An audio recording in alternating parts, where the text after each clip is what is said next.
ದೇಶದ ಹೆಮ್ಮೆಯ ಪ್ರಧಾನಮಂತ್ರಿ ನರೇಂದ್ರ ಮೋದಿಜಿಯವರು ಈಗಾಗಲೇ ದೇಶದ ಜನತೆಗೊಂದು ಕರೆಯನ್ನು ನೀಡಿದ್ದಾರೆ. ಜಗತ್ತಿನ ಒಂಥರ ಇರ್ತಕ್ಕಂಥ ಪರಿಸ್ಥಿತಿಯನ್ನು ಅರ್ಥ ಮಾಡಿಕೊಂಡು ಅಮೇರಿಕ ಮತ್ತು ಇರಾನ್ ಮಧ್ಯೆ ನಡೀತಾ ಇರ್ತಕ್ಕಂಥ ಯುದ್ಧ, ಆ ಯುದ್ಧದ ಪರಿಣಾಮದಿಂದ ಆಗ್ತಾ ಇರ್ತಕ್ಕಂಥ ದುಷ್ಪರಿಣಾಮಗಳು, ಯಾವ ರೀತಿ ಆರ್ಥಿಕ ಸಂಕಷ್ಟ ಭಾರತವು ಒಳಗೊಂಡಂತೆ ಜಗತ್ತಿನ ಬೇರೆ ಬೇರೆ ದೇಶಗಳ ಮೇಲೆ ಯಾವ ರೀತಿ ಪರಿಣಾಮ ಬೀರ್ತಾ ಇದೆ, ಎಲ್ಲದರ ಪರಿಣಾಮವಾಗಿ ಭಾರತದಲ್ಲೂ ಕೂಡ ಪ್ರತಿಯೊಬ್ಬರು ಕೂಡ ಮಿತ ವ್ಯಯದ ಬಗ್ಗೆ ಚಿಂತನೆಯನ್ನು ಮಾಡಬೇಕು, ಗಂಭೀರವಾಗಿ ಮಾಡಬೇಕು. ಮತ್ತು ಸ್ವತಃ ಪ್ರಧಾನಮಂತ್ರಿಗಳೇ ತಾವು ತಮ್ಮ ಏನು ಪ್ರೋಟೋಕಾಲ್ ಇದೆ ಆ ವಾಹನಗಳನ್ನು ಕಡಿತಗೊಳಿಸಿರ್ತಕ್ಕಂಥದ್ದು, ಪ್ರಧಾನಮಂತ್ರಿಗಳ ಅಪೇಕ್ಷೆ ಮೇರೆಗೆ ನಮ್ಮ ರಾಷ್ಟ್ರೀಯ ಅಧ್ಯಕ್ಷರು ಸಹ ಅದನ್ನು ಅನುಸರಿಸ್ತಾ ಇದ್ದಾರೆ. ಮತ್ತು ಇದು ಒಳ್ಳೆಯ ಚಿಂತನೆಯೂ ಕೂಡ ಹೌದು.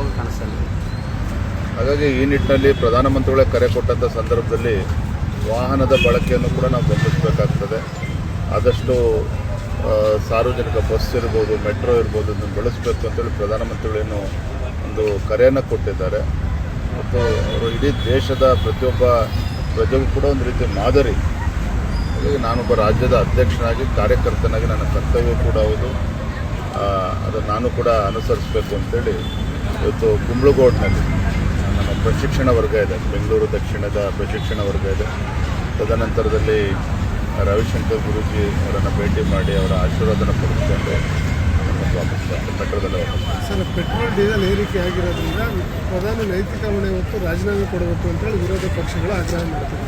ಅಲ್ಲದೆ ಆ ರೀತಿ ಪೆಟ್ರೋಲ್ ಡೀಸೆಲ್ ಯಾವುದಕ್ಕೋಸ್ಕರ ಜಾಸ್ತಿ ಆಗ್ತದೆ ಬೆಲೆ ಗೊತ್ತಿಲ್ಲವಾಗದೆ ವಿರೋಧ ಪಕ್ಷದವರಿಗೆ, ಕಾಂಗ್ರೆಸ್ ನೋಡಿದೆ. ಪೆಟ್ರೋಲ್ ಡೀಸೆಲ್ ದರ ಜಾಸ್ತಿ ಆಗಿದೆ ಅನ್ನೋ ಕಾರಣಕ್ಕೆ ರಾಜೀನಾಮೆ ಕೊಡಬೇಕು ಅನ್ನುವ ವಾದ ಅವ್ರದ್ದಾಗಿದ್ದರೆ ಸಿದ್ದರಾಮಯ್ಯನವರು, ಡಿ ಕೆ ಶಿವಕುಮಾರ್ 2 ವರ್ಷದಿಂದನೇ ರಾಜೀನಾಮೆ ಕೊಡಬೇಕಾಗಿತ್ತು. ಯಾವುದೇ ಬೆಲೆ ಏರಿಕೆ ಇಲ್ಲದೆ ಇದ್ರೂ ಸಹ ನಮ್ಮ ರಾಜ್ಯದಲ್ಲಿ ಬರೆ ಎಳೆಯುವಂಥ ಕೆಲಸ ಮಾಡಿದ್ರು. ಪೆಟ್ರೋಲ್ ಡೀಸೆಲ್ ಮೇಲೆ ತೆರಿಗೆನ ಹೆಚ್ಚುಗೊಳಿಸುವಂಥ ಕೆಲಸವನ್ನು ಕೂಡ ಮಾಡಿದರು. 4-5 ಬಾರಿ ಮಾಡಿದ್ದಾರೆ. ಹಾಗಾದ್ರೆ ಎಷ್ಟು ಸಲ ಸಿದ್ದರಾಮಯ್ಯನವರು ಯಾವ ರಾಜೀನಾಮೆ ಕೊಡಬೇಕಾಗಿತ್ತು? ಚಟಕ್ಕೋಸ್ಕರ ಮಾತನಾಡೋದಲ್ಲ.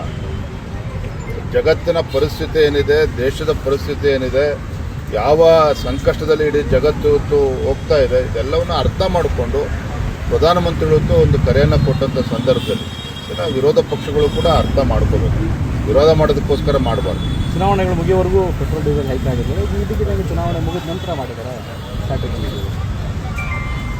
ಹಿಂದೆ ಒಂದು ಉದಾಹರಣೆ ಕೊಡ್ತೇನೆ.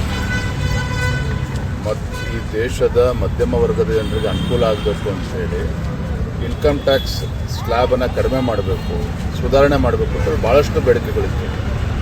ಇದೇ ಕಾಂಗ್ರೆಸ್ ಪಕ್ಷದವರು ಮಾಡಿದ್ದಾಗಿದ್ರೆ ಲೋಕಸಭಾ ಚುನಾವಣೆ ಸಂದರ್ಭದಲ್ಲಿ ಮಾಡ್ತಾ ಇದ್ದಾರೆ. ಪ್ರಧಾನಮಂತ್ರಿ ನರೇಂದ್ರ ಮೋದಿಜಿಯವರು ಆಗ ಮಾಡಲಿಲ್ಲ. ಲೋಕಸಭಾ ಚುನಾವಣೆ 2 ವರ್ಷ ಮುಂಚಿತವಾಗಿ ಅಂಥ ಒಂದು ಮಹತ್ವದ ನಿರ್ಧಾರವನ್ನು ತೆಗೆದುಕೊಂಡು ಏನು 12 ಲಕ್ಷಕ್ಕೇನೋ ಲಿಮಿಟನ್ನು ಏರಿಸಿದ್ರು. ಚುನಾವಣೆ ಕಣ್ಮುಂದಿಡ್ಕೊಂಡು ಕೇಂದ್ರ ಸರ್ಕಾರ ಆಗಲಿ ನರೇಂದ್ರ ಮೋದಿಜಿಯವರಾಗಲಿ ಯಾವತ್ತೂ ಯಾವುದೇ ನಿರ್ಧಾರವನ್ನು ತೆಗೆದುಕೊಳ್ಳೋದಿಲ್ಲ. ದೇಶದ ಜನರ ಹಿತದೃಷ್ಟಿಯಿಂದ, ಬಡವರಿಗೆ ಅನುಕೂಲ ಆಗಬೇಕು ಅನ್ನೋ ದೃಷ್ಟಿಯಿಂದ ಯಾವುದು ಉತ್ತಮ ನಿರ್ಣಯ ಯಾವ ಸಮಯದಲ್ಲಿ ತೆಗೆದುಕೊಳ್ಬೇಕು ಅಂತ ತೆಗೆದುಕೊಳ್ತಾರೆ.